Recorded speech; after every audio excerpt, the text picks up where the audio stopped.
ngewe nageragejwe n'ijambo ryitwa umuhanuzi anjyana ku mugabo mfite imyaka mike cyane ntararangiza na sogonderi, arambwira ngo nintamushaka Imana izanyica. Ngezeyo barambwira ati ntama, arambwira ati ntama nageze ivugana nawe, ngiye nakwishyuye amafaranga yanjye, sinzanakurihira minerivare, ubu ni nge mwarimu, twabanye kuwa gatandatu nkubita kuwa mbere ahitana. Arambwira ati nta n'urukundo rungana n'akara k'agace ko kwishima nzigera ngukunda. Wacu baranca baranjugunya bati iyo Mana igushutse ukajya gushaka uruhinja, genda uzapfane nayo, ntago tukigufite muri famiye. Nibanye mu uyu mujyi wa Kigali imyaka 11, kandi mwebwe no kubana n'abagabo banyu mutabacima n'abagore banyu byarabananiye. Barokore mwe ntiwitiranye ibyanjye n'ibyawe. Ejo utagira ngo wa muhanuzi wakubwiye ngo Imana avuga ngo muzajyana, ngiye banguza amafaranga ndanayamenya na n'uyu munsi barayavuga. Ngewe ndi umugore bajyaga bakamama amashyira n'amaraso mu mabere kubera ko bankuriye ibere byimba rigera nka hano. Mpagaze aha ndi umugore bakuyemo matirisi barayishiririza, numva mu buzima buryana ntacyo wahuye nacyo cyababaje umutima nk'icyo kintu. Bankuriye matirisi. Matirisi urayizi kuntu ibabaza? Muri matirisi nta kinya kihaterwa, banshiririza matirisi. Mwe sida incuro 3 kandi biciye mu barokore. Ariko muzi kuntu aside iryana? Aside nicyo cyambere kiryana. Rimwe barandoze ntuye mu cyahafi, bampaye side bakoresheje serenge, kandi wayimpaye nuwo nayo nacumbikiye. Abarokore b'iki gihe ntibagishaka kugendana. Kubera iki yemwe ugendana n'umuntu akwihishemo? Mana yakubwira akabanga ejo ugasanga hanze, nyamara ijambo ravanga babiri baruta. Mwisubireho abarokore, mwisubireho. Imana ibintu iduha twanabiruhiye twe ba nyirabintu tunabiha agaciro tukajya kubisambaniramo. Mana yakubwira ngo nzakugira umugabo, indi kamubwira ngo nzakugira umugore. Ejo mu gitondo wabona Imana igukubise akamodoka kangana urwara, gatangira kumva watangiye gutunga bitara umufuka, avuga ati ndi umugabo kweri. Gatangira kubona aho abagore b'ibigoryi bari, gatangira kubona abagabo b'ibigoryi bacumbitse. Irambwira ngo dore umukozi utunze ni utwara urupfu mu biganza byawe. Naho kumba bazima babi bo mu rusengero bari bamuhaye 150. Apagani bo mu rusengero murabazi. Senga wowe nturambirwe, uzaramira umugambi w'Imana, ntuzaramira icyo abantu bashaka. Ibiririmba senga wibikereza, biha agaciro. Gusenga nibidakora none bizakora ejo. Haleluya, haleluya. Imana ishimwe ko iduhaye umwanya kugira ngo tuganire ijambo ry'Imana. Hanyuma murambabarira, nkunda gukoresha akajambo kamwe kavuga ngo iwacu uri mu cyaro. Subwo iryo jambo ni ryiza ni ribi, bimuntu bimeze gute? Nta kintu bitwaye. Muzi impamvu nkunda gukoresha aka kantu? Iyo umuntu ari mu cyaro hari ibintu byinshi atabazi nk'umuntu uri mu mujyi. Turabyemerana nko twese.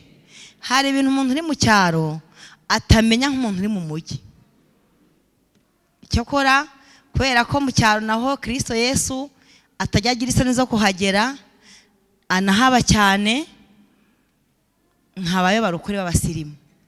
Ahantu uzasanga umupantekote ikizamukubwira arangwa n'ibintu 2 cyangwa 3, reka mbyite 3. Icyambere, ahantu uzasanga umupantekote arangwa n'isuku, kandi atuye hehe?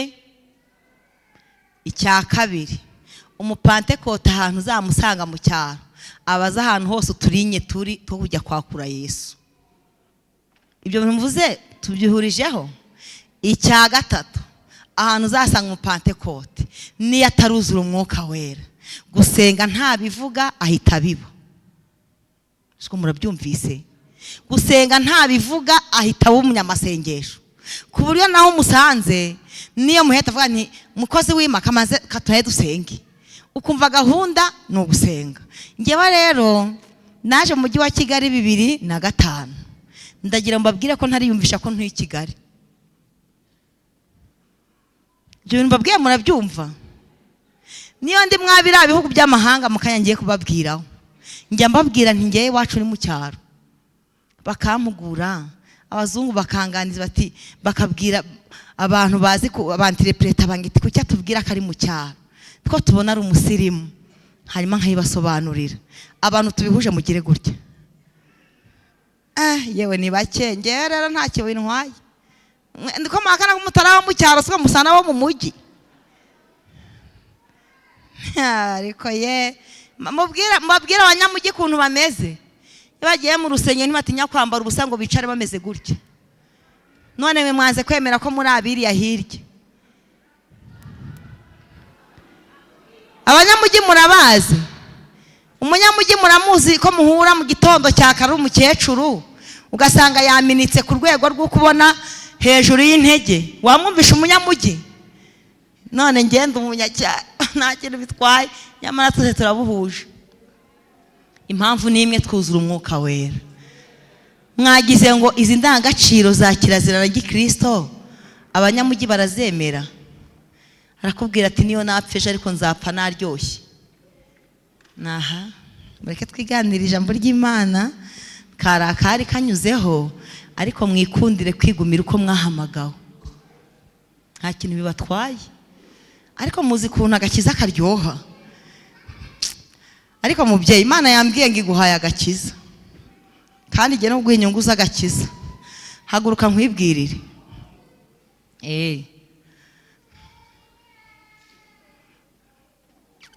Ku izina ryanjye namenye amateka, menya n'ikisobanuro cyaryo. Yisobanukira avuga ati ngiye ntabwo nkwiye guturana na gahinda. Yihindurira izina aravuga ati ngiye nkwiye kwitwa byishimo na mahoro na munezero. Atandukana n'ibyo, yisabira ibintu bine.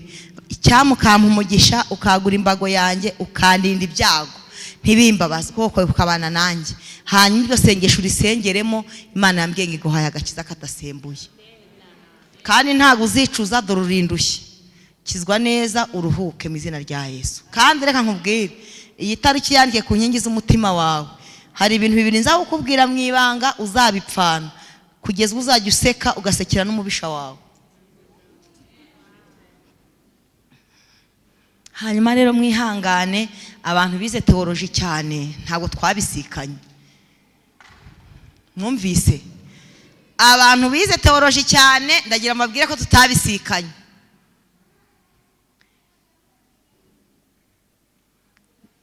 Ngewe ndumuvuga butumwa, ntago naje nk'umwigisha.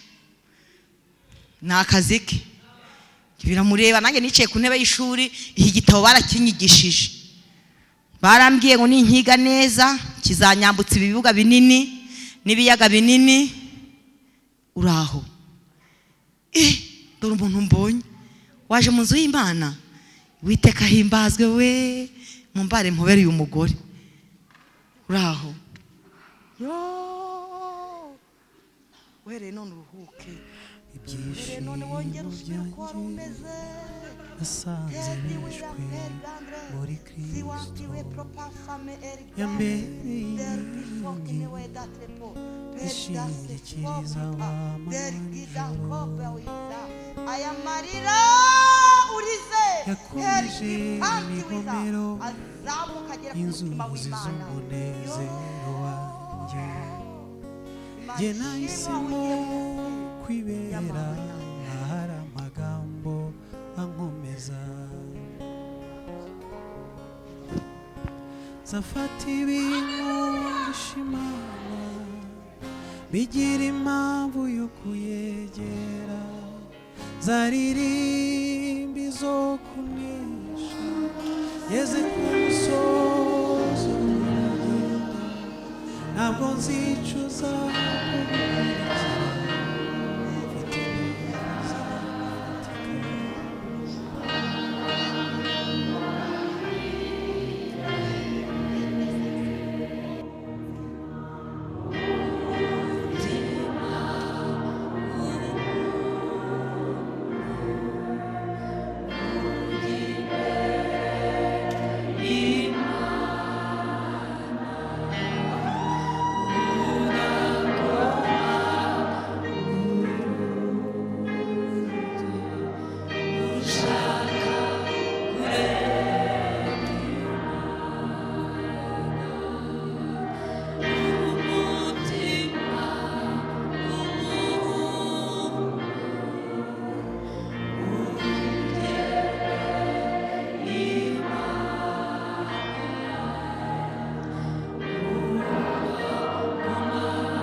ambabwire ngewe Beatrice naho navuga ngo ndashima Imana nkajya kwicara nduva umutima wanjye uguwe neza.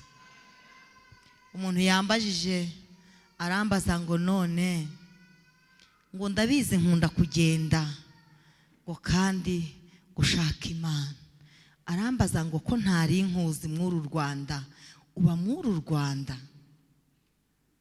Ese hari abandi babimbaza hano? Siko barimo mugire gutya ndebe, yo muri benshi cyane.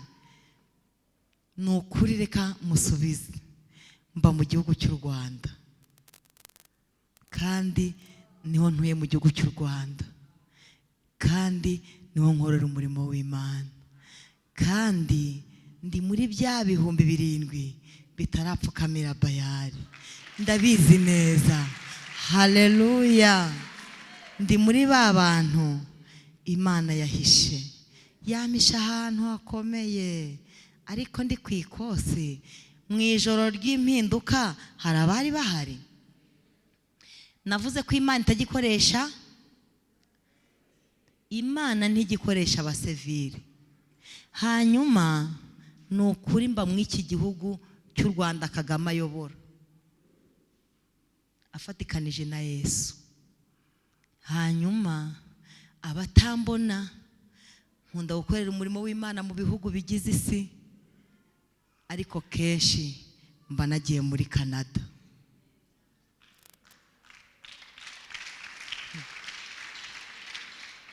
Ntabwo Imana igikoresha abasivile. Kandi ikindi reka mbabwire, abantu bacunze amavuta cyangwa se abacunze amata hano barahari. Ndamubonye, mbonye 2, mbonye 3, ndababonye. Imana ibamugisha. Iyo amata umuntu amaze kuyacunda hava mwiki? Iyo hamaze kuva amavuta hasigara iki?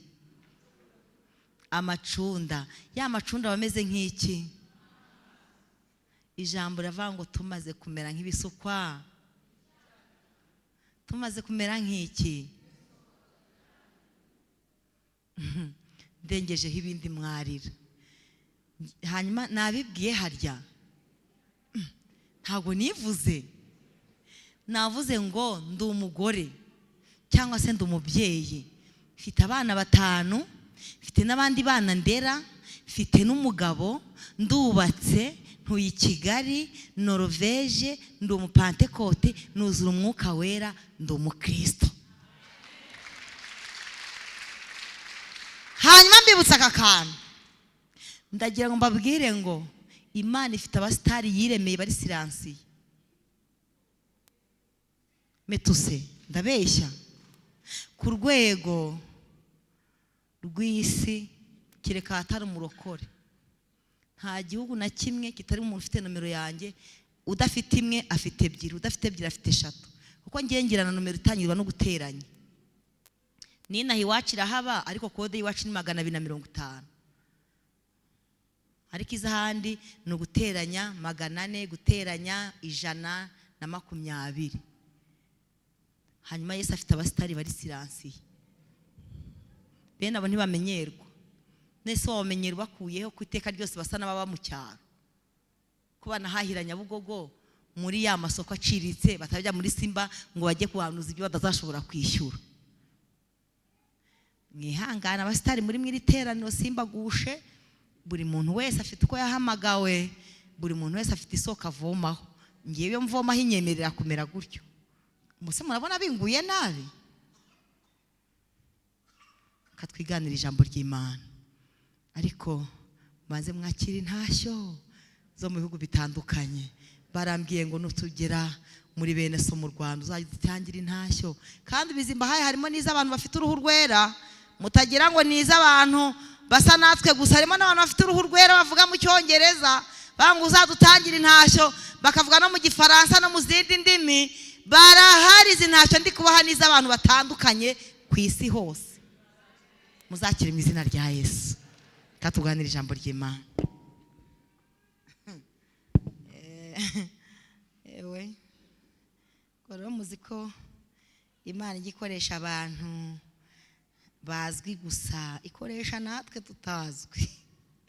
Kandi bene nkatwe wasanga ari twe tuba twimereye neza, kuko Satani haduhigiye hari igihe asanga Imana yadushishije ahandi. Iyo uri gukora, reba hano mutumishi nkubwira aka kantu, iyo uri gukora siransiye ukumburwa n'abantu kandi uhari. Wumva ikintu, iyo ukora siransiye ukumburwa n'abantu uhari, iyo ukora siransiye ukumburwa n'isi kandi gufite. Ese ikintu acyumvishe? Iyo ukora siransiye ukumburwa n'abantu kandi uhari, iyo ukora siransiye ukumburwa n'isi kandi wigufite, isi bigufite. Hanyuma aka kantu mubare mugafate, abantu bafite amatelefoni ngiye kubabwira inkuru. Uburyo Yesu agiye gukorana n'abantu, Yesu agiye gukorana n'abantu mu episode. Siko kimutakumvishe. Yesu aje gukorana n'abantu mu episode.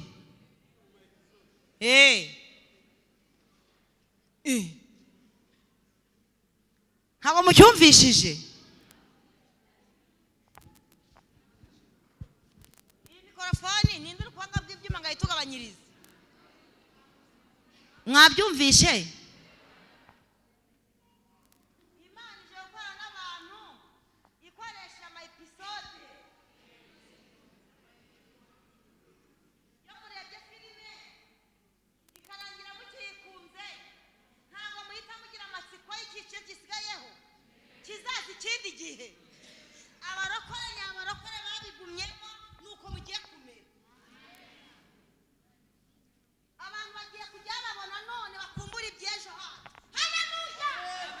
Bagiye kujya kwitegereza none bakumbura ubutunzi buzagusohoka mwese.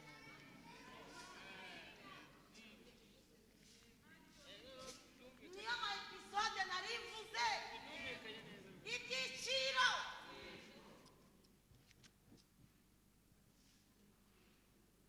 Bazigewe none bavuga bati ni umuvugabutumwa twamenye, yari yihishe he? Ejo Imana ibike muri Amerika bambure. Bavuga bati ko twamubuze yagiye he? Yongera imbwira ngo te gusubira mu Rwanda, bongere bambone, bongere bankumbuye.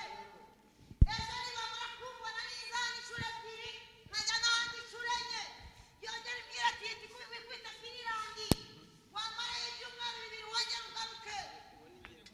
Ama episode hagati muri maso nuko ibintu bimeze. Nabagira ngo arasiga amavuta bakora amadelefurase zero. Akora amadelefurase ibiri. Wabasiga amavuta, basiga amavuta. Mugenda muri Isiraheli sega amavuta. Imana yajya mu maji babandira cyangwa narasenze kwizera hari ibyaha. Wenda tuzamumana na Yesu. Arangije arambwira ati ndaguhagurukije, genda turi kumwe. Haleluya! Abantu Imana yabwiye ngo tuzabana. Nzabana nawe. Nzabana.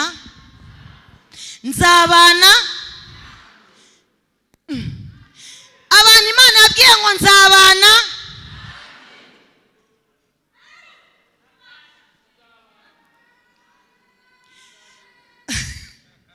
Oya, umuntu Imana yabwiye ngo nzabana.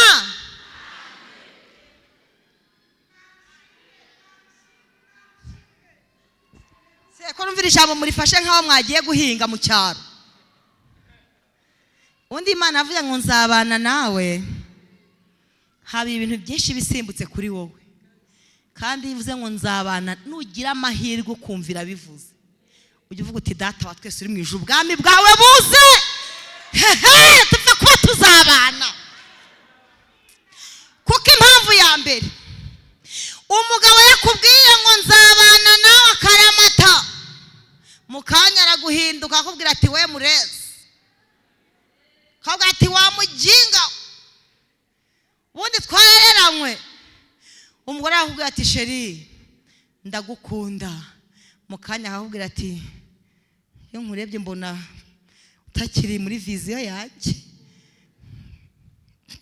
ariko Yesu, haleluya, yakubwiye ngo nzabana nawe, muragendana, murararana, murazindukana, bugorora muri kumwe, umusatsi utambika hari, bukira mugendana. Yakubwiye ngo nzabana nawe, naho inzuzi zakuzura arazikamya, naho ubona zitakamye azigenda hejuru. Haleluya! Yo! Yesu dedefonde weregrahe yigeze agerageza umugabo umwe kugira ngo arebe uburyo amwizeye, kugira ngo arebe uburyo yamubwiye ngo tuzabana, kugira ngo arebe agaciro ahereje ijambo yamubwiye ngo nzabana nawe. Uwo mugabo ninde? Haleluya. Kwemereye jisha umukanda y'iguha njyewe, avuga ati Pete, Pete nawe ndayiguha ntacyo. Petero, njyewe ndi hano, ambuka unsange, ambuka unsange Petero. Bwa mbere waravuze ngo ntaho nzi, urangije uravuga ati twakuvaho tukajya he mwami w'abami, kari ufite amagambo y'ubugingo. None Petero warongeye urangarukira, ngaho ngwino vaho nsanga hano, mu ndebe hano, ambuka uze, haguruka. Ngo witwa Korode, witwa Misheli, genda gake ariko komeza uze. Urakizeye ko nzabana nawe? Urakizeye? Urakizeye Imana? Ntimurebe Misheli, murebe Kristo. Urakizeye? Aha, tangira umere nk'ucogoye gato. Yo, ubaye iki Misheli wa munyabwoba we? Aho ugeze ntago wakibashisha, ariko ndakubashishije. Ambuka! Haleluya! Ambuka! Ndakwambukije. Petero, komeza unyizere, kandi nshingiye ku mateka ntabwo nzubaka itorero ryanjye ahandi, nzubaka itorero ryanjye kuri urwo rutare. Haleluya! Nzubaka itorero ryanjye kuri urwo rutare, kandi nubwo amarembo ari menshi y'ikuzimu, nubwo inzuzi zakuzura zigahorera, ariko amarembo y'ikuzimu ntago azarishobora, kuko nyiri itorero yemeye kuryubaka kuri njyewe. Haleluya! Yesu araryoha yemwe, nishaka nicare njyewe buriya ntanapfa.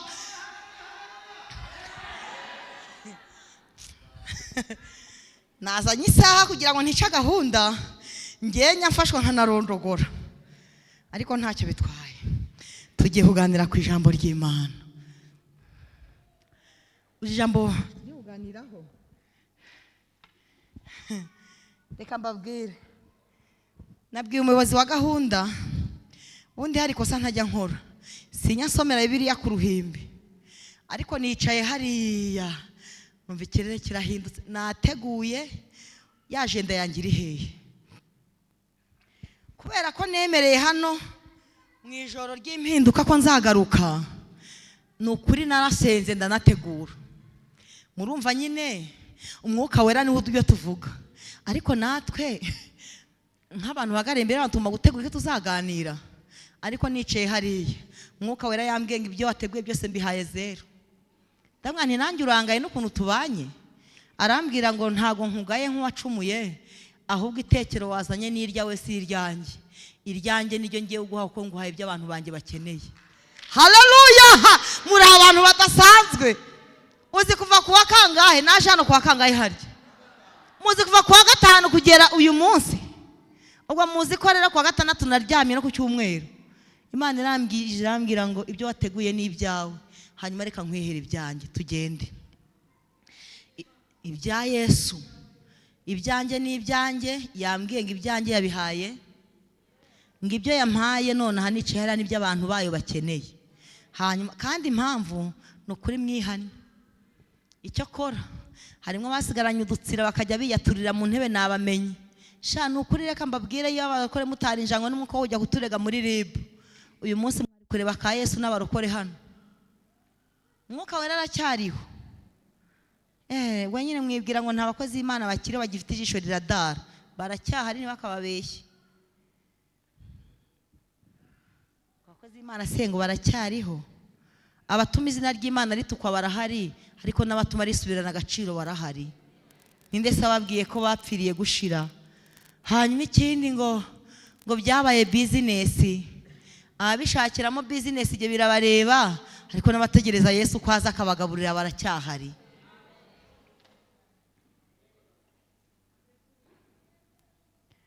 Ubuse umugore wambaraga ransiperi ya 300 naza naguhanurira wampiki wampikira muyobo bansubirize. Use wampamagara iwawe wantegera moto wantegera iki? Haracyariho abakozi Imana badakorera amafaranga bategereza Yesu kwaza akayabaha. Ubuse umugore Yesu ategera indege ya 3,000,000 akanjyana 2 mu mwaka cyangwa 3, utekereza ko wanshukisha iki kwa Yesu koko? Cyatuma nta kazi uyu mugabo nabonye n'ubunyangamuga yatunze n'ukuntu atunze ubupfura n'uburere, wampa iki cyatuma ushukuka mumvanaho? 5 ngo ngaburire ifi n'ifiriti, ntago wabinshukisha, ntago bishoboka. Uriya mubyeyi twaraturanya nzi, ntunzi nubwo utanzi cyane ariko uranziho.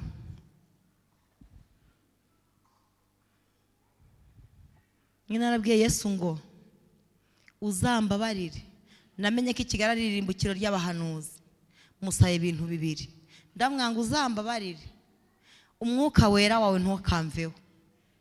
Icya 2, ntugatume impura n'ikintu gituma impano z'Imana wambitsemo zigenda, kuko namenye neza ko umutungo wambitsemo nanjye ari inyungu kuri njyewe. Muyobo ko mbona mutari kundeba, mvuze ngo iki? Imana imubabarire. Hanyuma nawe ukaba gaciyemo, ni byiza ariko ko munaseka. Ishuri ritagira umuderanjeri ntago riryoha. Ngiye nuko mbabwiye, ishuri ritafite umuderanjeri ngiye mbabwiye ko ritaryoha. Bumva wasohoka ufati wa mwana wicara hariya mu ishuri ryo hirya, niwe tuye dusohokana he tukaderanje, akagoma kasa negatinze kuvuga. Hanyuma suko narinzi ko mbaha kubuhamya nkambona nta kibubahaye, ntago nanki bubahaye.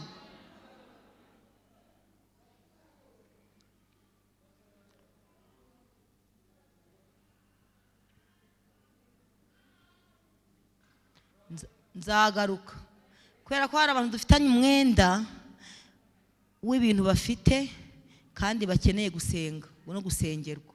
Nimba hakubuhamya ngatinda, hari ibyo tureka. Nzabaha kuhamya ariko nzagaruka ko mbufite. Murashaka iki ko ndi inyubako Yesu yubatse? Basi reka mbabwira aka kantu gato. Nakubiswe inkoni nizasagutse kuri Yesu barazinkubita. Sinakubiswe ra? Sinakubiswe?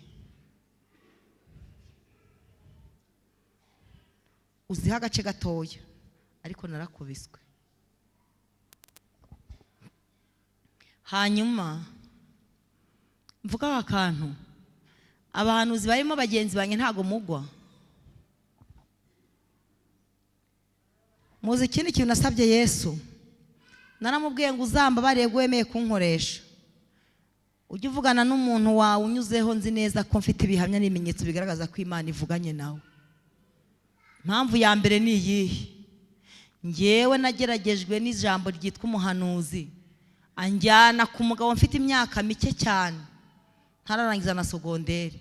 Arambwira ngo nintamushaka Imana izanyica. Ngenda mpunze ijambo rivuga ngo Imana izanyica, kuko mfite imyaka mikeya cyane. Nabonye ahantu abantu batemana, ndavuga ngo niba Imana y'abarokore sanze itemana nk'abariya abantu, ndagiye mpita ngenda.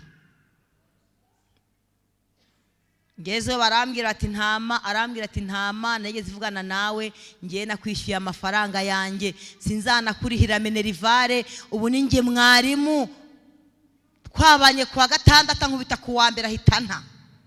Oya yankubise yantaye kuwa mbere agaruka kuwa kabiri mu gitondo, arambwira ati unje ukubera mwarimu. Arambwira ati nta n'urukundo rungana n'akara k'agace ko kwishima nzigera ngukunda, ko ndabizi neza Imana izakunyaga izaguhereza umugabo wawe, nge sindi umugabo wawe. Bahanuzi mwe mumenye uko mugenda. Buri ni ibintu ntajya mvuga muri rusange, mbibwira abagore nkabibwira n'urubyiruko, kubera ko mu bintu bituma nzenguruka isi aya makuru nayo abarimo. Iwacu baranca baranjugunya bati iyo Mana igushutse ukajya gushaka uru ruhinja, genda uzapfane nayo, ntago tukigufite muri famiye. Aho nari niringiye naho barambwira bati nitwiye tugukura ntitunakuzi, nta n'icyo tugukeneyeho wowe. Bati ikintu kwiriye kumurikirwa Nyabingi, umunsi wo kumurikira Nyabingi zabo ngo nzababyarire. Imana impa amakuru, irambwira nijoro, irambwira ngo ejo bazaguhamagara mu gitondo ngo bakubwire ngo ujye guhagarara mu nzuzi ngo ziteyemo igiti cy'indimu ya citro. Abantu b'abakecuru batuye mu cyaro cyangwa bavuye mu byaro ngo ibyo bintu bajye babikoresha. Ngo ahantu bakoraga ibyo bintu by'ibizimu bakora ibintu bigatera inzuzi, bagateramo igiti cy'indimu ya ndimukari. Iwacu mu cyaro niko tuyita twebwe. Hanyuma mu gitondo saa 11 baje kundeba, ndababwira ngo Imana yambwiye ko mugiye kumpagarikisha mu badayimoni, kandi nge ndo umukozi w'Imana. Ni ntago bishoboka, ntago byakemera muramurikira Nyabingi zanyu ngo zigende zite. Ndi umukozi w'Imana, Imana yanzanye hano, naje kwiga sinaje gushaka, ntago mumurikira Nyabingi kandi ntago byemera. Barambwira ngo baciye agakato, ninibeshya nk'akarenga ngo nzapfa. Ndababwira nti mu izina ry'Imana yampamagaye nanjye nzabahamba, sinzi nimuzigera mureba mu mva yanjye, kandi ntago nzigera mpfusha mukiriho.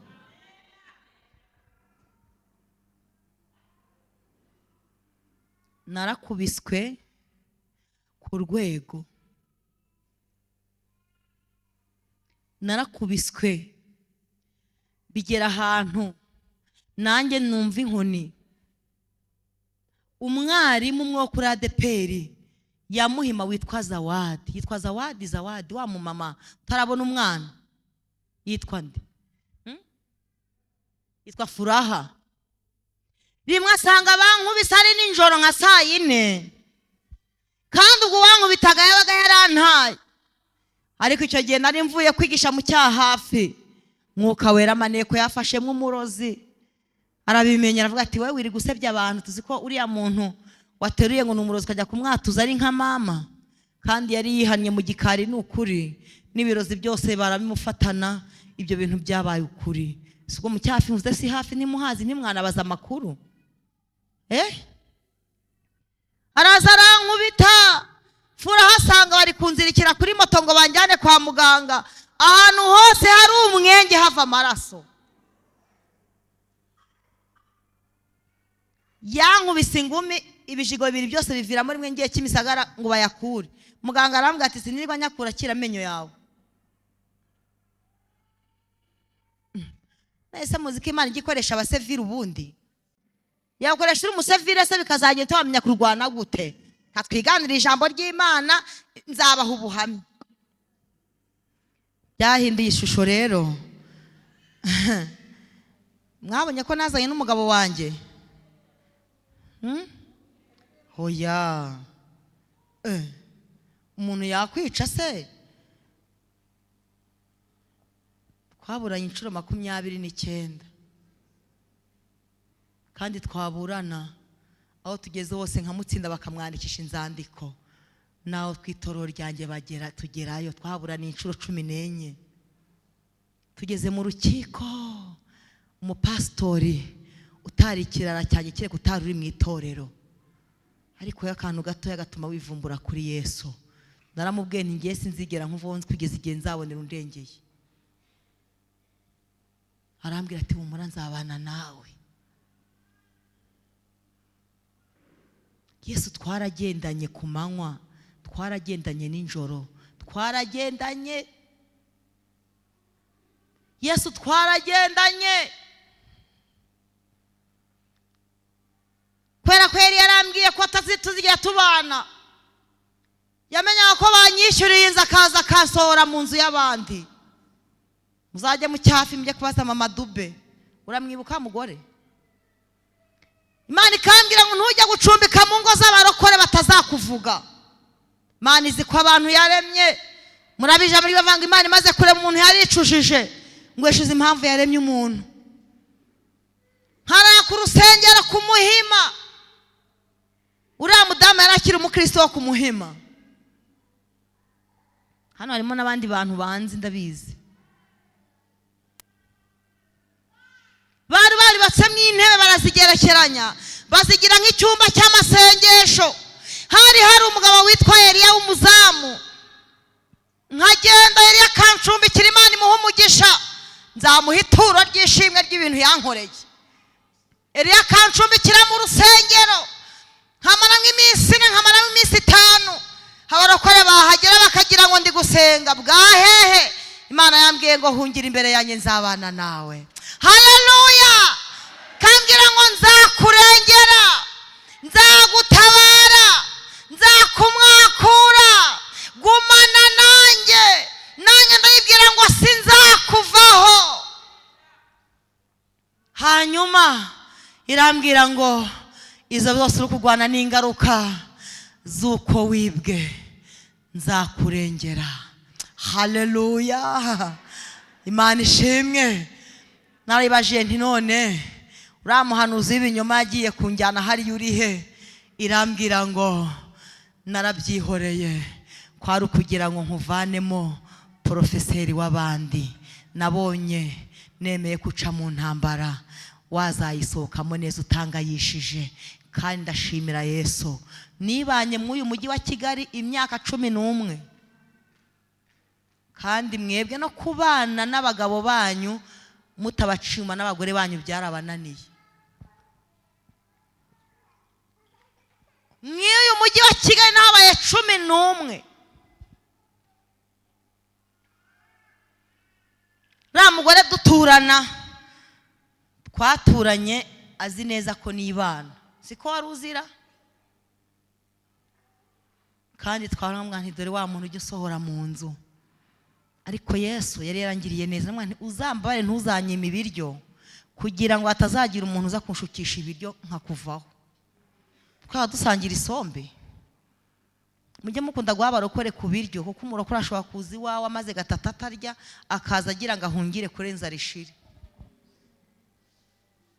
Nabaye mu rusengero ku Muhima, nkajya mparara bakagira ngo nugukunda gusenga kenshi. Nabaga navuye mu nzu y'abandi, kandi n'uwayinsora atarayinyishyuriye, kandi akanayinsoramo n'urukiko rwadutandukanije, bizwi n'abarokore bake. Ariko reka mbabwire, Imana yampaye abarokore bambi inyuma. Turarwanana, bakambwira ati humura mukozi w'Imana, Imana izabana nawe. Tagira ngo nimukiye Kigali ndi umurokore woroshye. Usabwa Imana Samuel niwe wanyimuye amvana mu cyaro. Arangije angejeje ku mudugudu arababwira ati ningere komandasiyo ntimwirirwe muyimubaza. Murumva se nari nimukiye Kigali noroshye. Amavuta aruta ibintu byose, nubwo mwagira amashuri n'amadigiri mukayatunga, ujye utunga amavuta peza ibintu byose. Amavuta mutumishe reba hano. Amavuta urayazi ubundi imbaraga z'amavuta? Amavuta, imbaraga z'amavuta muzi izintu zikora. Imana ikambwira ngo mu bintu byose nguhaye ibintu, mu kintu nguhaye amavuta. Amavuta murayazi? Batuhiye Minerivare, amakaye yaratuvunnye bitese. Barongoye ntiwantumira ndakubabariye.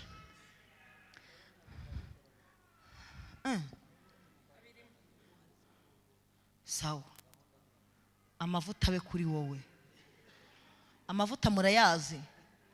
Amavuta ava ku mavi amavuta atagurwa kuri botike, amavuta atava mu maduka, amavuta murayazi mwebwe, amavuga twambukirana umupaka twagera mu Bubiligi bavuga igifaransa, nanjye bambaza ngo bonjour nkamenya icyo nsobanura kandi ngewe ntarize igifaransa.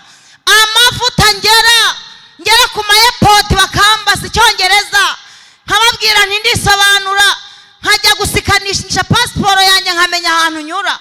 Imbaraga z'amavuta murazizi ngo mwarize, warize gutunga diplome yo kumara iki se n'uwisengeraho ntiwabuze n'akazi. Shaka amavuta se nyine yareze diplome ze nyuma. Nzababwira agaciro k'amavuta n'ingaruka. Amavuta murayazi ariko ubundi amavuta ava mu mbaraga z'amasengesho. Uyu mugabo arashaka amavuta ngwino hano nkubwire.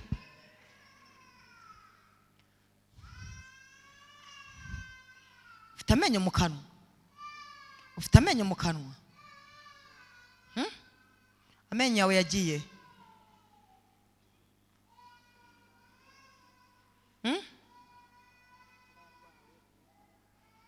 Ngewe Imana yambwiye ngo uyishimire ko yakurinze kanseri yo mu kanwa. Irambwira ngo nta menyo nayo ufite ubona, ni inyongezo Yesu yakwere kugira ngo ubone ukuntu useka gutya,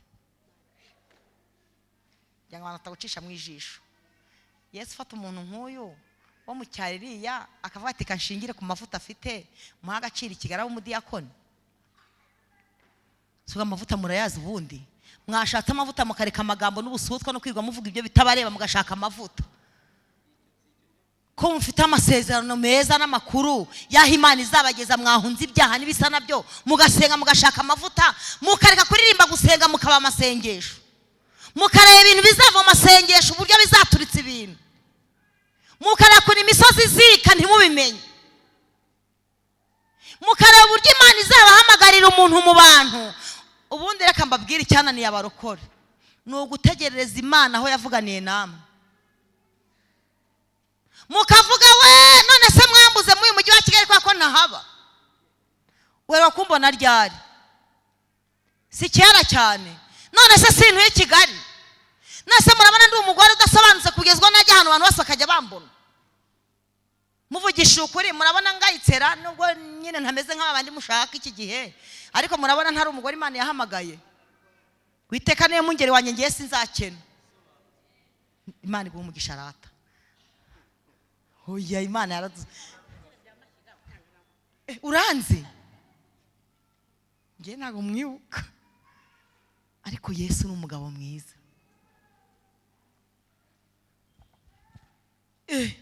Murabushakisha amavuta.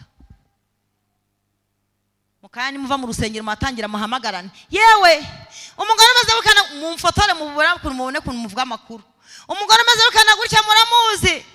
Uririrwa ubaza ubuhamya bwanjye se waretse nkabukwibwirira ngiye ubwanjye kari nge nyirabo. Uririrwa ubaza ubw'abandi se, uririrwa ubaza ubw'abandi mu biki washatse nyiritere kwa hibereye. Ese ubundi rero ndububaza wapfukanye ugasenga aho ku mavi yava ibintu byose. Abarokore mwabaye iki?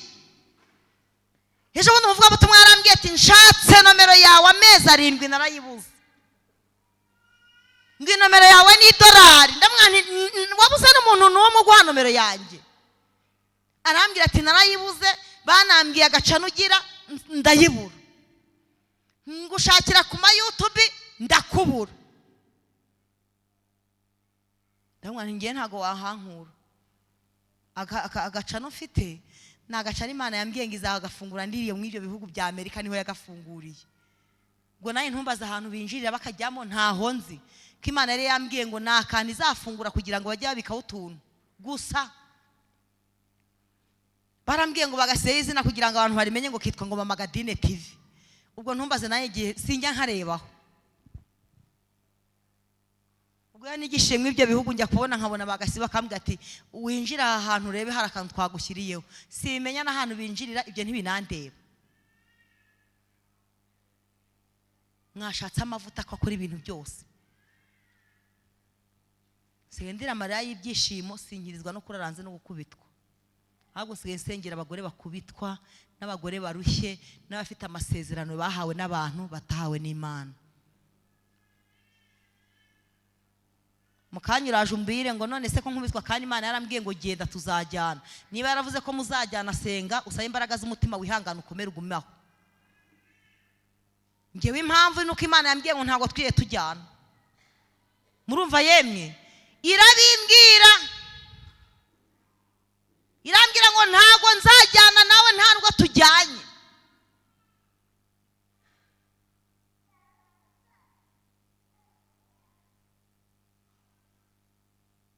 Ariko we niba birimo uyu munsi bakagukubita, Imana yaravuze ngo tuzajyana, ntiyakubwiye ngo vayo. Mujye mumenya gutandukanya ibintu. Mwumvishe mwabarokore mwe, ntiwitiranye ibyanjye n'ibyawe. Ejo utagira ngo wa muhanuzi wakubwiye ngo Imana avuga ngo muzajyana, ngiye banguza amafaranga ndanayamenya, na n'uyu munsi barayavuga, kandi uwayishyuye ntiyapfuye arahari. Harabati ingaruka mfite, nagiye kwiba ahantu hatibwa. Iyo niba hibwa simba meze ntya. Yarampamagaye ndi muri Canada, arambwira ati wambwiriye Imana yawe ikambabarira inkoni nagukubise n'ibyo nakoze byose. Namwana ushaka ubugingo, ati nta bugingo nshaka, Imana yambwiye ko ntazabona kuko nayibye. Ndamubaza n'ikindi wifuza n'iki? Arambwira ngo ndashaka ko wampa uburenganzira nkagenda mbwira isi yose ubugome nagukoreye. Ndamubwira nti narakubabariye, ati niyo wambabarira iteka ryose umutima wanjye urumbwira ko naguhemukiye, ubukumi bwawe narabwangije. Ndamubwira nti si wowe, Imana niyo yemeye ko uza nka mwarimu kugira ngo inshake nkwa amavuta. Haleluya! Ndamubwira nti tuza umutima wawe, ukeneye ubugingo. Arambwira ati nta bugingo nshaka, Imana yambwiye ko ntabwo izampa.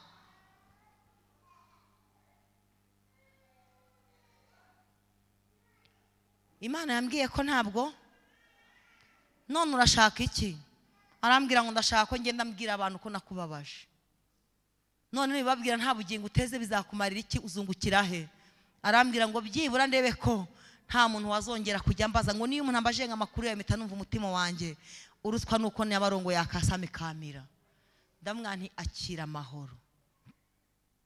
Bahanuzi bagenzi banjye, ubwire Yesu abahayandi maso, kandi namwe barwana intambara bene izo, ndababwiye ngo nimukomere, mutegereze igihe Imana izazira irwana intambara zanyu.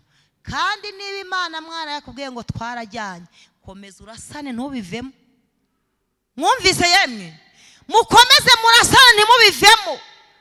Irashaka ko uwo mugabo azakizwa ku bwawe, irashaka ko azajya mu ijuru ku bwawe, irashaka ko uwo mugore wawe azajya mu ijuru ku bwawe. Ngiye yarambwiye ngo ntabwo tuzajyana. Ndakomeza ndasunika ndagenda, nageze irambwira ngo ntabwo twazanye, niyo waje simpazi. Nawe aranyibwira ati nukuri sinigeze ngukunda, nta n'Imana yakushingiye, iby'Imana iri kuvuga mu bahanuzi nukuri. Ngiye nakwishyuye amafaranga, kandi amafaranga nishyuye umuhanuzi wakumpaye yaravuye ku gitabapfu cy'umwana murumuna wanjye imodoka yari yagonze, mpita mfataho makeya ndayamuha kugira ngo akume uko naragushakaga. Wasanga mufite abana babaguze nkamwe hanjye gutyo, hanyuma katugana ijambo ry'Imana. Ubu se mbahaye fondasiyo y'ubuhamya. Ntimukarebera abantu mu ishusho y'ibyo mwibwira. Imana imenya mwitangira, ikamenya mwiherezo. Haleluya!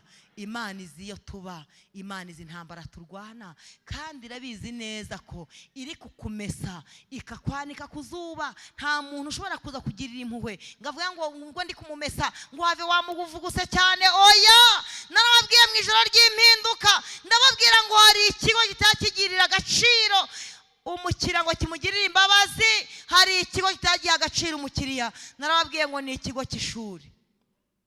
Mwarimu yakwigisha washaka ko aguha ubumenyi, ababyeyi bakazamushimira, kandi nawe ukazigira umumaro mu gihe kizaza. Katuganira ijambo ry'Imana.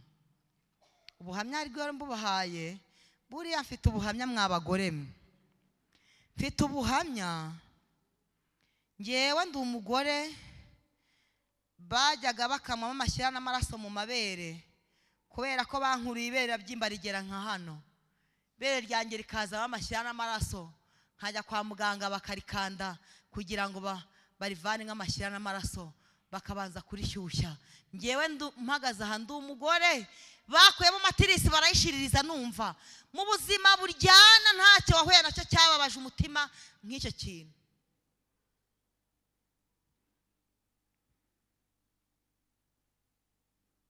Hari abantu hano batemye muri jenoside, ndagira ngo nkubwire ngo icyo gikomere kiraryana rwose, uruguma ruraryana. Ejo bundi umuntu yantemye hano aribwo nkiva muri Canada, niba azi ko mfite amafaranga ntumbaze. Igikomere kiraryana rwose, ariko igikomere wisangije wenyine ubwawe, nta muntu ukiguhozaho. Bankuruye matirisi, hanyuma ahita haduka amakanzu y'abagore amwe manini cyane, ya makanzu y'abagore y'ibitenge, kuko umuntu afata nk'ibitenge bitatu akabidodeshamo ikanzu imwe. Abarugore bakabimpa, yemwe bakabimpa nkabyambara. Naba nagiye kwigisha ahantu bakagira ngo nugukunda kwambara bene ibyo byenda kuko nari mutoya, naho kumbi kwari kugira ngo mpishemo. Narakoruraga ikiremve cy'amaraso kikagwa. Imana ikoresha umugore umwe w'inyarugenge, iramubwira ngo jya kumvuriza umwana, anjyana kwa dogiteri. Imana mumpera umugisha sinambabwira, cyokora namubwira abantu bakeya. Agiye kumvuza bwa mbere yishyuye 380, banshiririza matirisi. Hari umuntu ibyo bintu byeze bibaho ngambwira ubabare bugira? Mama ko mbona ukuze ibyo bintu urabyumva nawe?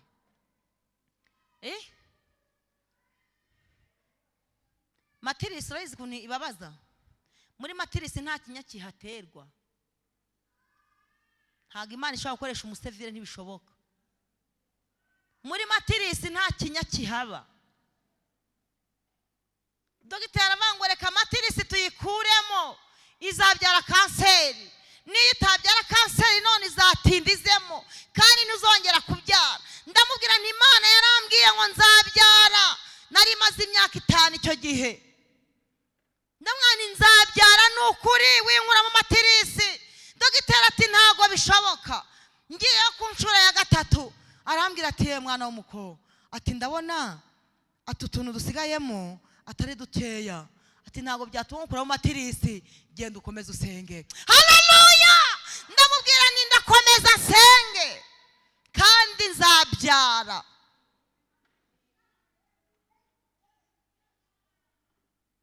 Hanyuma maze gushaka nyuma ya 11, ntwaye inda ya mbere ivamo, ntiyangaruka ya dogiteri birabaye. Ntwaye ya kabiri ivamo, ntiyangaruka ya dogiteri birabaye. Ndavanireka tuye gusenga, tujya ahantu hitwa Itokowa, murahazi se? Ni mu Ruhengeri yo kure. Imana irambwira ngo uhereye none nguhaye abana. Haleluya! Nguhaye abana. Kandi ubu nari mbafite. Ariko se washaka n'umuntu ntubyare ukitwa umugore? Mbambyaye Keza, ejo bundi binkubise na Cyomoro. Nyuma y'ijambo abaganga bavuze ngo ntuzongera kubyara, narabyaye. Nkomeza gusenga. Niyo mpamvu aho tuzahurira hose uzunashishikariza umurokore wese ngo nasenge. Gusenga nabonye ari intwaro igirimbura ibintu bikomeye, kandi gusenga ni igitwaro gikomeye utuma kikagera muri Amerika wibereye muri Afurika ntumenye ukuntu byagenze. Nk'uko abarozi bakoresha ikoranabuhanga bakaruga umuntu, Kristo Yesu warenze abarozi. Niyo mpamvu mbinginge nimugaha agaciro imbaraga z'abarozi ni zeru. Imbaraga za Yesu nizo zikomeye, imbaraga za Yesu nizo zipeza. Ubu si igihe abarozi bakurogeye baragushoboye. Ubu se ko bazindutse kare bakazinga urusengero bakavuma bakagira gute, banarangiza bakinjira mu iteraniro, abantu ntibakijijwe. Mwibwira ko Yesu se yahomba? Yesu ahomba gute kandi hariho yungukira mu bantu be? bampaye side. Ejo bundi umugabo wanjye yabivuzeho ko bayimpaye, avuga iby'ejo bundi, ariko nyweye side inshuro 3 kandi biciye mu barokore. Bari kurwana n'iki Imana yavuze izangira cyo, iki Imana yavuze uzaba cyo, nta murozi n'umwe uzagishobora. Yagishobora gute? Ko yinjirira ibumoso Imana ikinjirira iburyo, ko yibwira ngo agiye guca imbere hakureba Imana igaca inyuma utabona. Haleluya! Imana iturebera ahantu twe tutabasha kubona.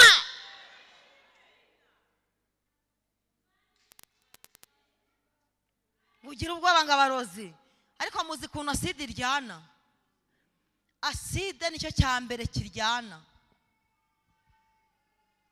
Rimwe barandoze ntuye mu cyaha hafi, bampaye side bakoresheje serenge.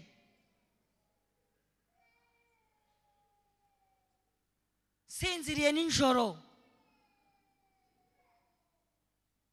kandi wayimpaye n'ubona nacumbikiye, nakumbi bamuguririye mu masaha 9. Numva ijwi rirambwiye ngo byuka ngo ujye kwa muganga, kandi babwiye ntibagutera urushinge, ngo ikimenyetso nguhaye ngo wari mwari muryamanye mu nzu. Nsanga yagiye ntamenyeye, no kumbi yampaye aside yayincometse muri serenye, sinziriye arigendera. Ngeze kwa Habyarimana basanga ni side bampaye. Imana irongeye imbeshaho. Imana ishimwe. Muganga aravuga ngo buri ntago bijya bibaho ko umuntu wanyweye side kamugira gutya yongera akabaho. Ndamubwira nti singiriho ni Kristo muri nge, kandi ndindi w'Imana izankoresha ejo.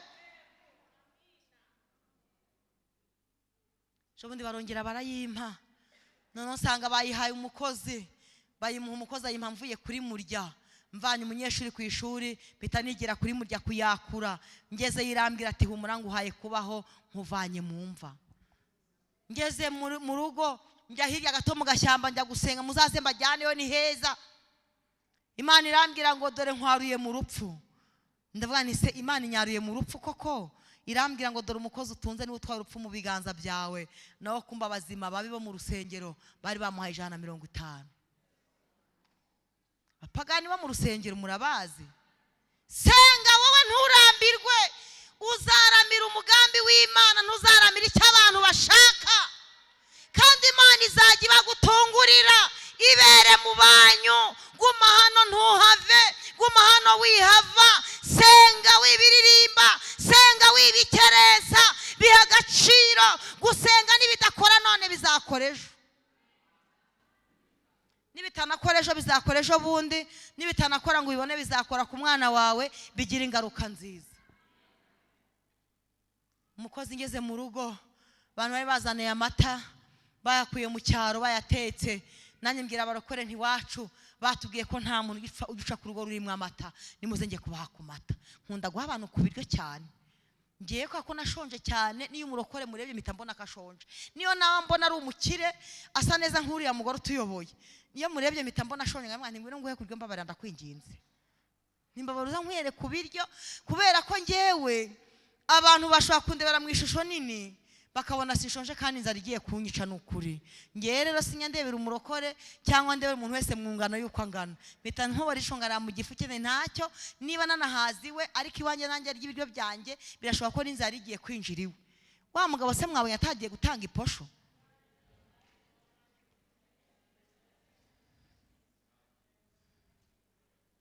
Umudiyakwe namutumye hari he?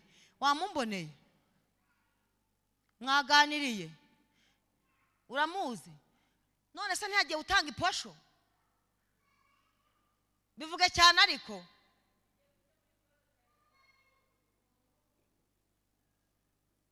cyamwagize ngo umwuka wera ni umuntu. Mwuka wera ni umuntu mu ishusho y'Imana, kandi asa natwe, kandi akorera muri twebwe. Ngewe niyo nakitahira buri hari ibintu nka 7 Imana yakoze hano. Kadusoma ijambo ry'Imana. Bahise mwishimye. Ubuhamya mbahayeho gatoya se murafashijwe? Nzagaruke mbabahe bwinshi se?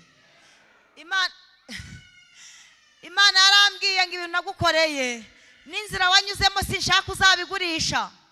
nzajya mbibwira ba nyirabyo. Ubu hari ibi bintu mvuze bifite nk'abantu nka 30 ba nyirabyo barimo imbere y'Imana. Ba nyirabyo barimo hano. Hari n'abari gusigana n'umutima kubera ibi bintu byanjye mvuze. Harimo ba nyirabyo mu byiciro byose uko twicayemo hano. Ariko rwana intambara nziza. Imana yarambwiye ngo ntabwo tuzajyana. Najya kubibwira wa undi baguririye ati waninge muhanuzi ngenyine. None ko buri gihe Imana imbwira ngo nitujyana. Wambabare singende kuko. Harambwira ati genda. Kambabwira aka kantu tuganira ijambo ry'Imana. Mutemurira uze kwa Yesu. Amakuba yawe uyamubwire. Mubwire buhoro ibikuriza. We kugira ubwoba kandi wirira. Abaremerewe n'ibiruhanya. Babwire ko Imana yabaruhura. Ubahumurize utimukiza. Amara agahinda none wirira. Ubahumurize utimukiza. Amara agahinda none wirira. Imana yari yarambwiye ngo nzakwambika isaha ngo ku rwego uzajya uyireba ukibaza niba ari wowe umwana wo kwa runaka uyambaye. None isaha nambaye uyu munsi yakishyurira umukene inzu byibura nk'amezi nka 24. Ko mutishimye se? Mugize ishyari? Imana yari yarambwiye ngo nzakwambika isaha ngo kugeza igihe uzajya uyireba ukaza ngo ni ngewe uyambaye. None nari mvuze ngo none Imana yanyambitse isaha yakishyurira umukene inzu amezi 24.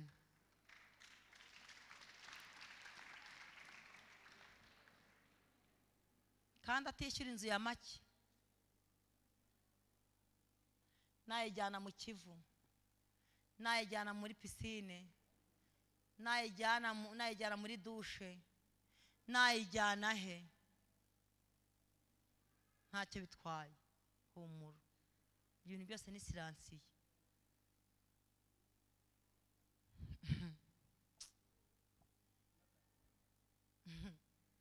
nta buye rijya mu isaha.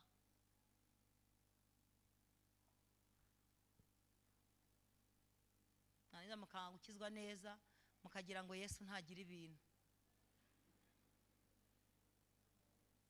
Siko tukombona utari kunyumva wowe.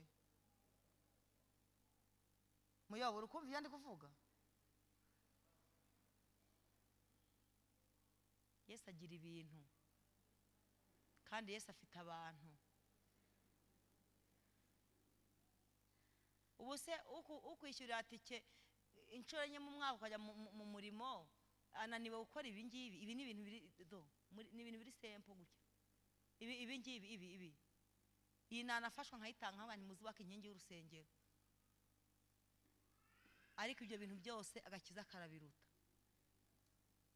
Ukizwa neza ntibijya bitera umwaku. Mbabazwa n'abarokore bakizwa nabi. Ngiye gukizwa neza byampesheje umugisha kugeza ubwo na n'uyu munota mbivuga. Hari aho twahura ntupfundura imishumi y'inkweto zanjye kubera kurinda amavuta. Ubundi ibintu mbibwira abantu bicaye mu cyumba cy'amasengesho turi nka hano. Umwuka wera yankora isho ryakora nk'ubwa ntibanza waturiki. Ubu ngubu hari nk'abantu nka 10 nabangaye nabonye nakatuza ibintu. Atwiganirire mutazanga kongera kuntumira. Umuyobozi mu kanya araje ndakarire ariko ntundakare mwuka wera nababwiye ko ndumuvuga butumwa sindi umwigisha. Igitabo cya 2 cy'Abami ibice byaho ni ibice 4. Hanyuma turasoma umurongo w'8 nidushaka turagiza hirya gatoya. Ninjya gusoza ndababwira ntiturekeraho. Ndashaka kubwira ko ubwo ubona bidashoboka kuri Yesu bishoboka. Kandi ndashaka kubwira ko kidafite ubuzima Imana igiye kugiha ubuzima mu izina rya Yesu. Wizere. Hanyuma haranditse ngo iby'umugore w'Ishunemu. Mwahabonye namwe? Igitabo cya 2 cy'Abami ibice 4 umurongo w'umunani. Nababwiye ngo turasoma, ninjye babwira ngo turekeraho, dushaka tugeze kuri wa 13 ntacyo bitwaye. Haranditse ngo bukeye Elisa arahaguruka Agishunemu, hariyo umugore umukire, aramuhata ngo agiwe gufungura. Nuko uhereye ubwo, abakozi b'Imana yemwe yo bitayeho, uhereye ubwo iyo yahanyuraga hose yajyagayo gufungura. Uwo ninde? Bukeye uwo mugore abwira umugabo ati, mbonye ko, abayobozi bumva akantu, mbonye ko uyu mugabo uhora atunyuraho ari umuntu wera w'Imana. Haleluya! Ngo ni umuntu ugize ate muyobo? Wera kandi w'iki? W'Imana. None ndakwinginze twubake akumba hejuru y'inzu, tumushyiriremo iki yemwe? Uburiri n'ameza n'intebe n'igitereko kitabaza, maze uko azajya aza kudusura ajya acumbikamo. Haleluya! Hari ibintu bine Imana yabwiye uriya mugore ku nkuru za Yabesi. Uyu mugore nawe yasabye umugabo ibintu bingahe? Ntabwo mwasomye? Ibintu bine. Tubushyiremo, tumwubakire inzu hasubire. None ndakwinginze twubaka akumba hejuru y'inzu. Ubwo ni hejuru y'inzu barimo, tumushyiriremo icya mbere uburiri, icya kabiri n'ameza, gatatu n'intebe, icya kane n'igitereko cy'ikiyemwe kitabaza, maze uko azajya aza kudusura ajya acumbikamo. Igitereko kitabaza ngiye nakise icyumba cy'amasengesho. Nimushaka mukita uko mukita mwebwe, ngiye mfite uko nakise icyumba yiheranamo n'Imana ye, ahantu Imana izajya imuhera amakuru y'ibibera aho hantu. Dukomeze dusome. Twageze kuri hehe? Kuri 10 na kangahe? 11. Hariho ubwo yaje bamucumbikira muri ako kumba aryamamo, abwira umugaragu we Gihazi ati, umuntu ugenda ari umwe arambabaje. Abarokore b'iki gihe ntibagishaka kugendana. Kubera iki yemwe? Ugendana n'umuntu akwihishemo. Imana yakubwira akabanga, ejo ukagasanga hanze. Nyamara ijambo ravanga babiri baruta. Mwisubireho abarokore, mwisubireho. Elisa yagendanye na Gihazi, kandi Gihazi niyo yagirisha ari Elisa. Kwa dusomera ryoshye. Abwira umugaragu we Gihazi ati, mamagarira uwo mushunemukazi. Amaze kumuhamagara aramwitaba, amuhagarara imbere. Abwira umugaragu we ati, mubwire uti, dore neza watugiriye yose, mbese twakugirira iki? Urashaka, ubwo ni inyiturano, urashaka kumenyekana ku mwami cyangwa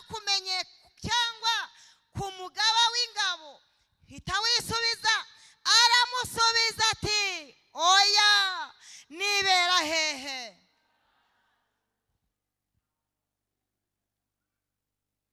Ndashaka kubaza ahantu. Bariza umwe mwicaranye ngo bamubahe. Mubazanye se nyine. Uba mubahe wowe? Ubarizwa muri he tsinda yuri mu isoko? Uba mubahe yuri muri karitsiye? Mbese ubarizwa he? Umushunemukazi rero ngo yari iki yemwe?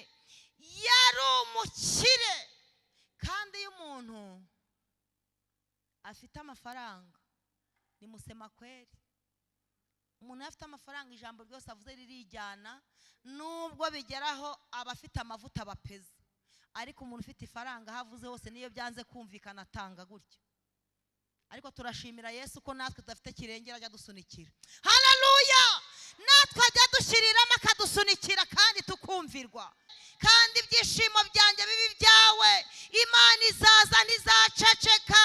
Uyu mushunemukazi yabwiye umugabo we, aramubwira ngo yabonye ko umuntu uhora banyuraho ngo ni umuntu wera ngo kandi w'Imana. Abwira umugabo ngo none twamubakira kumba ko hejuru yaza akararamo. Umugabo nawe aremera. Rimwe ngo Elisa hanyuze agiyeyo ngo bamufungurire. Reka mbabwire, ujye ukunda kubana n'abantu b'Imana. Ngo agiye ngo bamugaburire, ngo abone aho bamuhaye kuruhukira hatandukanye n'ahandi. Haleluya! Ngabona bamujyanye ahantu hejuru, ngo mukumba ko hejuru gateguye neza, karimo uburiri, karimo itabaza, karimo ameza, kameze neza, gafite isuku. Ngo Elisa bimukora ku mutima, ngabaza Gihazi ngo uyu muntu twamugirira dute? Waratugirira atya. Aramubwira ati muhamagare aze hano tumuganirize tumubaze. Elisa yari yiringiye amaboko y'Imana ikorera muri we kishobora kugira ibintu irema mu uwo muryango byanze bikunze. Elisa nk'umuntu yarebye hafi abatuye umugore ashobora kuba atazwi ku mwami, ashobora kuba ku mukuru w'ingabo atazwi. Kandi murumva uyu umuntu wamenyekanye ku mwami akamenyekana ku mukuru w'ingabo, uwo muntu aba ari ikirangirire mu isi. Aho ageze hose bamuha agaciro, kandi akoresha buryo ki butuma amenya ko abantu barenze 10 bamenya ko aziranye n'abo bantu, kugira ngo naho bamubonye bajye bamwubaha. Ariko umushunemukazi aravuga ati hoya, ngewe nkunda kwibera mu bacu. Haleluya! Ahangaha muri niho nshaka kwibera, nta pfunwe mfite. Ku mwami ni byiza kujyayo, ku mukuru w'ingabo ni byiza kujyayo, ariko nkunda kwibera mu bacu. Ahubwo nimureke dusenge, mureke duhamagara Imana ibohora ibiboshye, izingura ibyazinzwe, ivumura aba bavumye, ica iha agaciro abakambuwe. Nimureke twibere mu bacu. Ndabona ariho heza, niho duturiza, niho dukura itoto, niho dukura ibyo twabuze, niho dutorera amahoro twari twaratakaje. Haleluya! Twibere mu bacu. Warangije ngo amaze kubasubiza atyo, ngarongera arigendera. Ngo Elisa ngatangira aganira na Gihazi, ngo ariko Gihazi amubwira ijambo ryatumye mbabwira ngo ababiri baruta umwe. Ngo aravuga ngo ariko nitegereje muri rugo nsanga nta mwana w'umuhungu bagira. Nabimenye namenye amakuru ko nta uhari, nta muhungu bafite. Ngo Elisa aramubwira ngo ngera umuhamagare uzasome Bibiliya. Noneho ntago yakinguye ngo ahagarare imbere, yakuye hakugi buhoro. Mwumvise yemwe? Yakuye hakugi gato. Kandi ngiye gusoza kugira ngo tubone umwanya wo gusengera ba bantu nabwiye. Ngakura hakugi buhoro ahagarara. Ngo Elisa aramutegereza, ngaramubwira ngo undi mwaka utaha nk'iki gihe. Haleluya! Undi mwaka utaha nk'iki gihe bigomba kumenyekana ko ari ibyo Imana yakoze mu cyuma cy'amasengesho sejemu. Bigomba kumenyekana.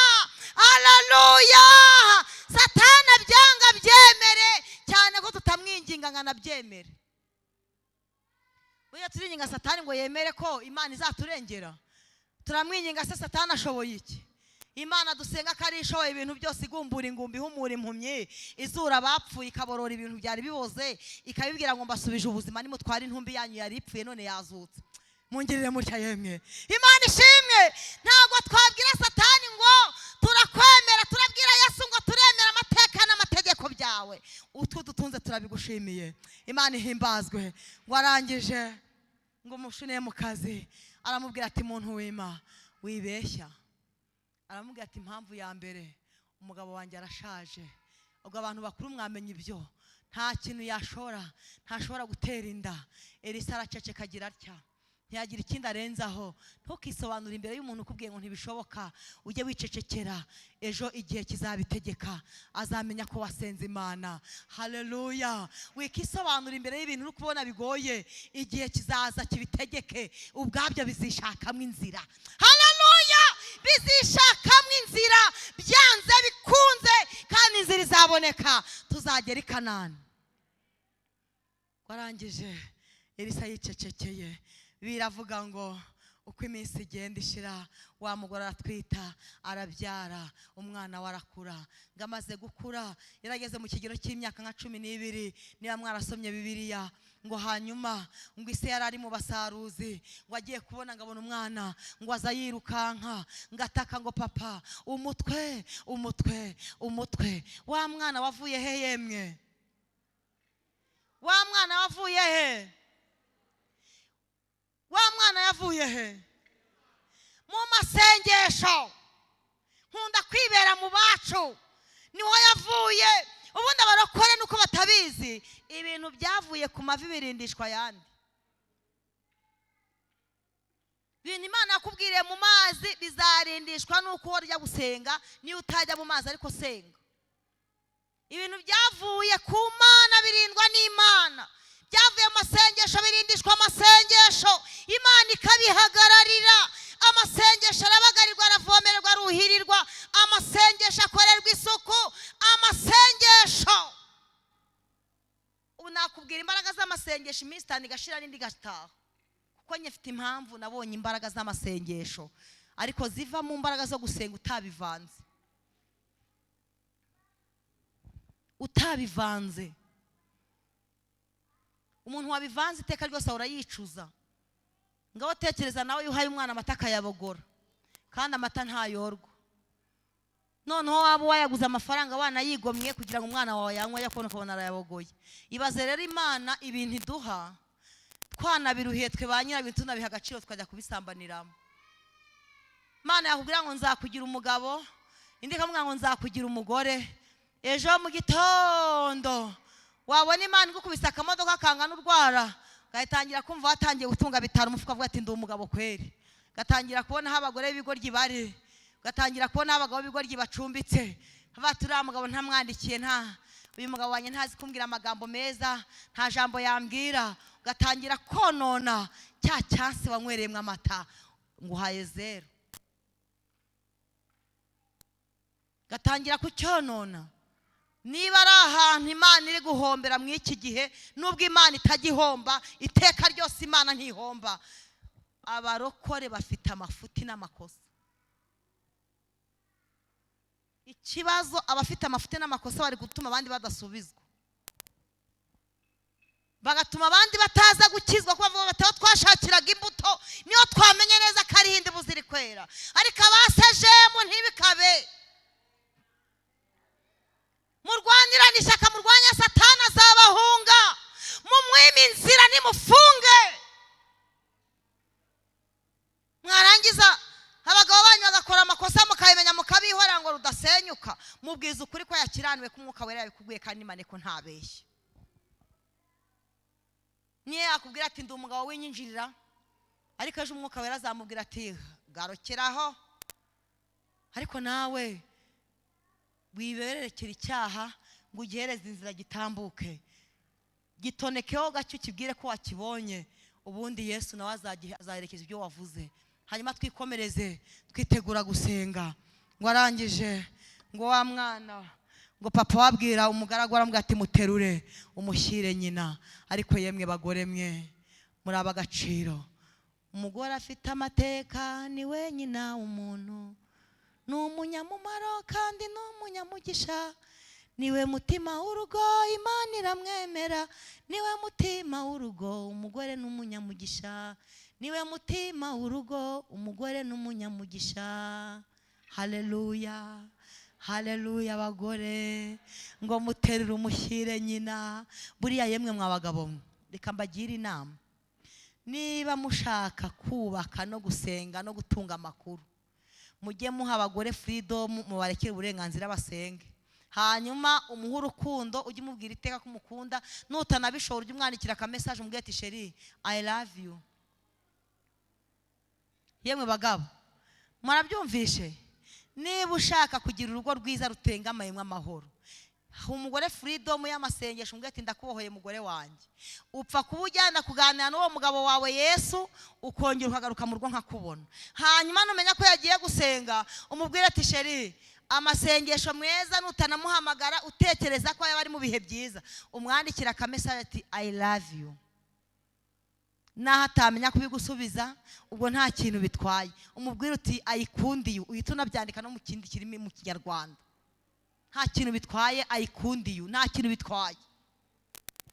Ariko siye ko bigoye kubwira umuntu ngo ndagukunda, biragoranye. Nimugari imitima mu ngo zanyu mwe kwijyana hanze, mujye mbwira abantu mubana ko mubakunda, dore nimba bamwahisemo mu magana y'abandi bantu bose mwigaye nabo mwareranywe. Ariko umugore yubahwe, umugore nanike twatanze amakuru kumva Yesu avuga ati nukuri nta kiri mumva yazutse, twegereye mumva twego bwa mbere.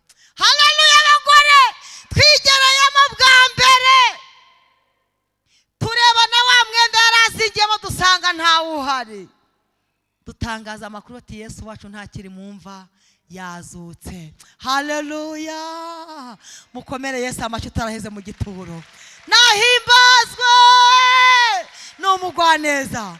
Hanyuma aramubwira ati muterure umushyire nyina.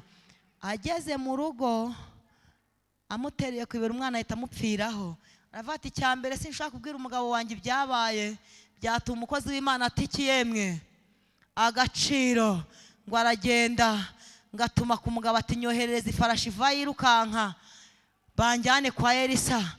Umugabo ati katari kumboneko z'ukwezi, akaba no kwisaba tugiye gukora iki? Umugore ati si ngombwa ko nkubwira amakuru, ariko ni ngombwa ko ngira nte, ni ngombwa ko ngenda nkajyayo. Nahagiye kubwira Elisa ibyabaye. Elisa nawe yibereye hehe? Ku musozi ari gusenga, ngabana umushunemuka yaturutse nk'iriya hakurya, ngo aza yiruka, ngo yikubite imbere ye, ngo agiye gukora ku birenge, ngo Gihazi ngaramubwira ati have wimukoraho. Hari abantu bagira protokoli nyinshi bakarengera, ariko ngewe nuza utaje kundoga uzangeraho ntacyo bitwaye. Ngira ijisho ku rwego rw'uko n'umuntu yashatse kungirira nabi kuwa gatanu ndabimenya. Hano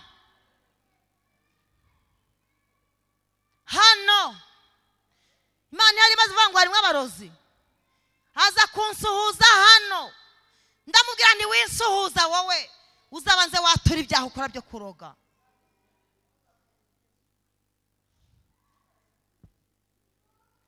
Bakozi b'Imana, bahanuzi, ntimukabembereza abarozi, kubera ko hateye sisiteme yo kutujyana muri ribu, nagusuhuza ukamenya umubwirira aho ngaho. Tukambereza umusambanyi ngo nukugira ngo akunda guhe bitanu by'ikise, senga Yesu azaguha amadolari. Ubusa yama kubera ko ngewe shingiye ku kise Yesu wenyine. Bitanu bigutandukanye na Yesu, waye gukiza ubugingo bw'umuntu ngo kugira ngo atazagwa bitanu. Nashaka bikwimugenda n'amaguru, nge nakoreye Imana ngenda n'amaguru, Imana ikanwa mu ngo z'abantu nta n'umuntu umwe atike. Rema da ntarige nababwiraga nti Imana yantumye ahantu mvuye ahantu n'amaguru n'ebirenye sa nabi nakamambiri zatobotse. Hari wanyishuraga se, nigira nkubwira ngo nasengeye umuntu yamaye amafaranga, ariko abantu bagira business mu bya Yesu muzatahira ibyo birabareba. Mwaje nkababwira nimuze mbabwire ikintu kitwa Pasquad iri mu gukora Yesu neza. Dore umuhanzi ngeje undi azarongora, undabizi waguye mwigisha yatinze ngo ntago uririmba, humura Imana izi byawe.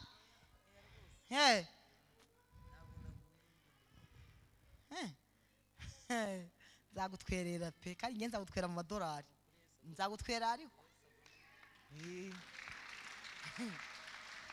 ngenza amutwerera. Twaramutumiye twasohoye umwana, ntumira abandi bahanzi n'inshuti zanjye, abari we wenyine uza mu ba mbere anataha nyuma y'abandi. Noneho reka mabwire ikintu namukoreye. Icyo gihe ntekereza ko watashye nta n'itike tuguhaye, ntayo twaguhaye, nta niyo wanaduciye, ariko nzagutwera mu madolari. Nge nzagutwerera mu madolari. Usiga umbwira itariki, nkubwiye ko nge nzagutwera mu madolari. Ni ntandi mu Rwanda aho nzaba ndo nzamutwerera.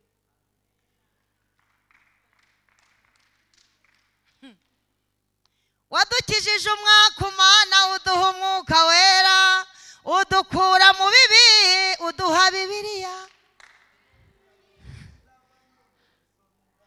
wadukijije umwaka Mana uduha umwuka wera udukura mu bibi uduha Bibiliya wadukijije gusoma inzagwa none dusoma inzandiko iza Pawulo Yohana n'izindi nziza wadukuye mu matanura y'umuguriro utugaburira amata twariho twihebye none turagushimiye yewe Mana wagize neza. Hanyuma muhaguruke dusenge.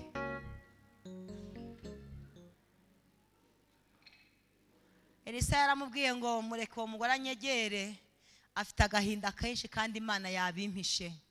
Hari ibintu Imana itajya ivugana natwe atari uko itabimenye.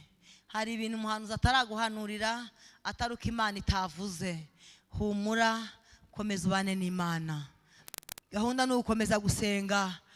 Elisa yaragiye ngabwira Gihazi ngo natora agakoni kari inyuma ye ngakajyana gakoze ku maso y'umwana. Umva Pasika tugiye gusengeramo. Umushunemukazi yaramubwiye ngo ngewe ntago shyikiye ijambo uvuze. Gihazi ntigeze ambwira ko Imana izampa umwana. Ntago Gihazi yigeze ambwira ngo Imana izampa umwana.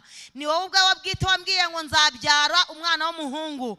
Gihazi aragenda babisikana mu nzira agarutse. Yari yagendeye kuri kondisiyo ngo kuramutsa ntumusubize kandi nawe ntihagire uwo wakura. Ngagenda acecetse.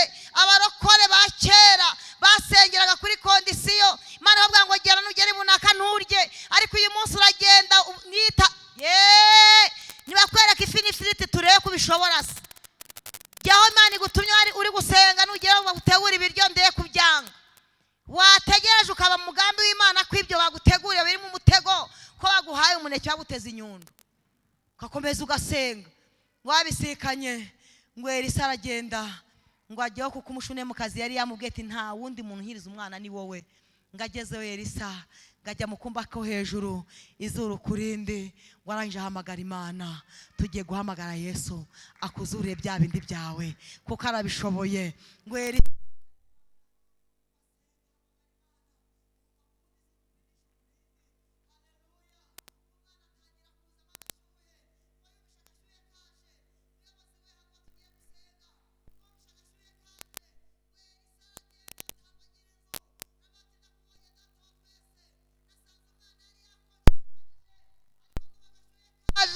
aratangira arasenga ngo arongera mwubararaho arongera ahamagara Imana. Umwana yitse muri curo 7. Ijambo rivuga ngo bazaca mu nzira imwe baguhiga.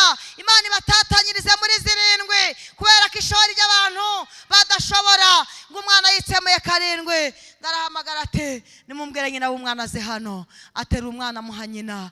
Amateka Imana yanditse ku buzima bwawe nta muntu uzayasiba. Humura izere komana n'Imana, komeza usenge uyitegerereza aho yavuganiye nawe izaza kandi ibyo ubona bipfuye bibwira Yesu ngo ngwino uzure ibyanjye ko byapfiriye ahantu ntamenye. Mwana yagiye avuga ngo papa umutwe wageze ku biro bya nyina barapfuye. Imana agiraga ngo yiyongere yerekane mu urwo rugo. Birashoboka ko uwo mugabo atahaga agaciro imbaraga z'Imana yakoze, ariko byaramenyekanye. Uhoraho ushobora byose umugwaneza. Iri teraniro twatangiye twatura, twatangiye twihana kandi birangira utanze imbabazi, utanga agakiza, ugaburira abantu. Wakinguye inzugi zari zikinze, wabahoye abantu imyaku, wabakuyeho karande, wabakoreye amaderevuranse atandukanye. Ushobora ibintu byose, ushobora abantu badashobora. Ibyananiye abaganga urabishobora. Ibyo Gihazi atashoboye byakozwe n'Imana ya Elisa. Ariyo Mana yacu none twibereye mu nzu y'Imana, twibereye mu masengesho.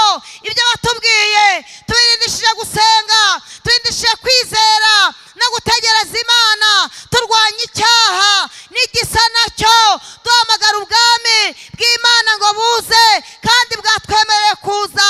Imana ishimwe ko dusoje inzugi zari zikinze zikinguwe.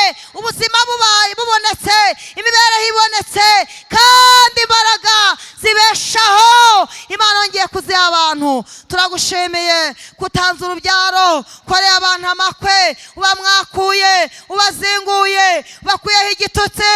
Turagushimiye kubera ko ingo zari zasenyutse wongeye kuzubaka, ibyari byanze birongeye biremeye, abari baravumwe urabavumuye, abari barajugunywe haleluya, urabatoraguye. Tukomeye amashyi, tuguhaye impundu dushima mu mazina atatu, Imana Data n'Umwana n'Umwuka Wera, mu izina rya Kristo Yesu, amen. Nimwakire ubuzima bw'abana banyu mu izina rya Yesu, amen.